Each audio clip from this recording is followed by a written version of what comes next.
Philadelphia never sleeps. It breathes heavy with memories, crimes, and shattered hopes. After 10 years in exile, Sophia Moretti returned home, not because of longing, but because of blood spilled by her father. Known in the underworld as Gino Moretti, he was now lying in a hospital bed after a failed assassination attempt. When Sophia got the call from her brother, her heart didn't flinch. She knew it wasn't a street hit. It came from inside. Part 1: The Return and the Ghosts. He's in ICU, shot twice, one in the chest, one in the neck. Marco, her younger brother, spoke with a voice trying not to crack. If he dies, we're all... Sophia was silent. What she felt was a strange relief, but all she said was, "I'm flying out tonight." Her plane landed in rain-drenched Philadelphia. The airport, the taxi, the city at night, it all seemed frozen in time. Marco was waiting at the gate of the old family estate. He looked worn, but the expensive watch on his wrist glowed arrogantly. He always played the loyal son, though both knew whose soul was darker. "You came back," he said, as if in disbelief. "I did.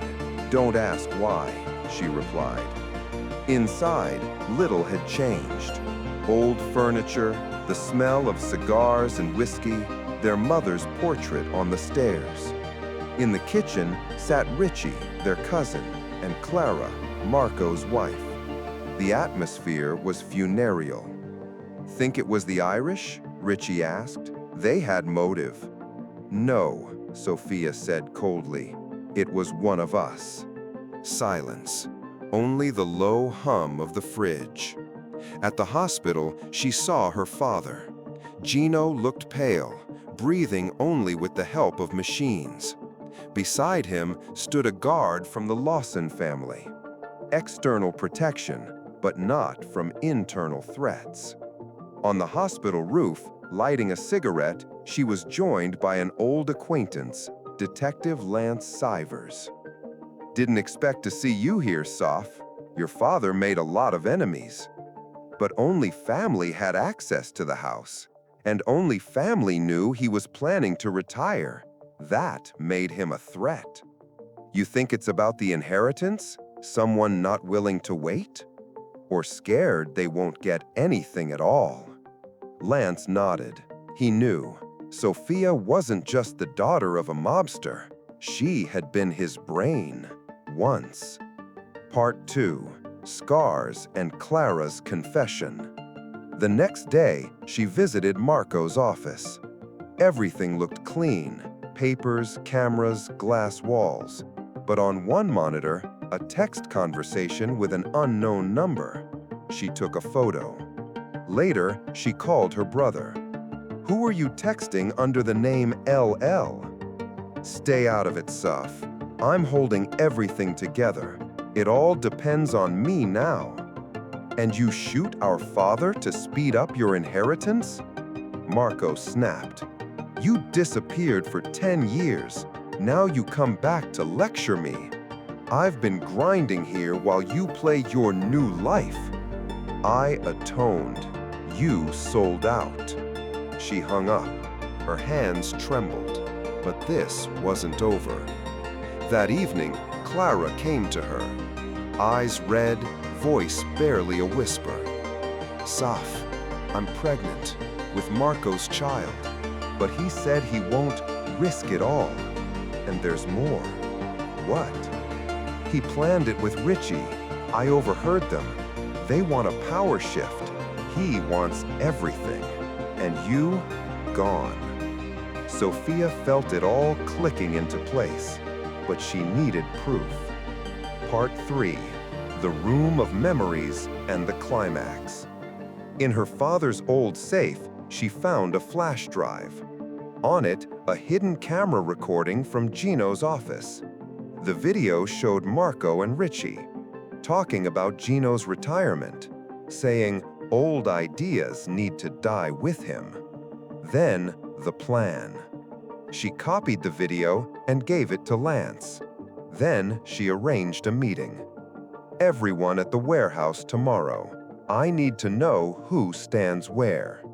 Warehouse, evening, cameras rolling. She, Marco, Richie, Clara. Suddenly, sirens. Police. Lance leads the arrests. Marco screams betrayal.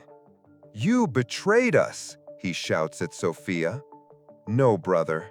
I saved our name from another bloodstain." Part 4. Shifting Sands and the Lost Brother. As the court cases began, Sophia realized things were far from over. Clara was now in witness protection. Richie cut a deal to reduce his sentence. Marco's lawyers were ruthless.